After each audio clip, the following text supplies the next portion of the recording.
setting that timeline, like you said, and giving him a deadline of you have till X to buy it, and if you don't, we're selling it.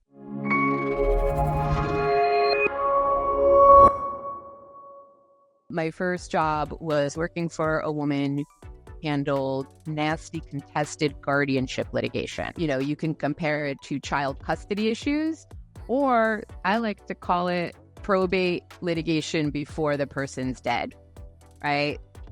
So it was really nasty and no one wants to be there. And I sort of went backwards and I said, how do we avoid this? Well, it's planning, right? It's making a plan. It's not doing it cookie cutter. It's really looking at how your people interact and how they're going to react to things and thinking about potential conflicts that can come up and planning them out. Like, oh, you want your family to all be able to stay in your house when you're gone? Okay, that's great.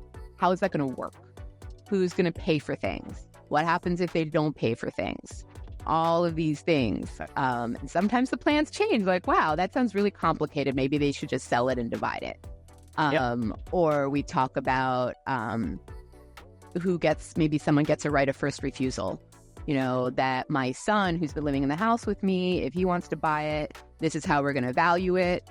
And he has this long to get financing and buy out his siblings, and maybe he gets a little accommodation, whatever it is. So, you know, I think because we do planning and administration, and we don't do litigation right these days, but we have in the past, you know, we really look ahead to see what's potentially out there, what pitfalls are out there, and how can we avoid them.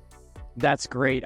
I can't tell you how many deals we have. I mean, obviously with the probate deals, we get the family fighting, but the deals where a family member is living in the property. In fact, we just got a lady called us 2 days ago that she first reached out to us in 2021 to sell this property, right? We got her connected with an attorney and said, you need to go through this.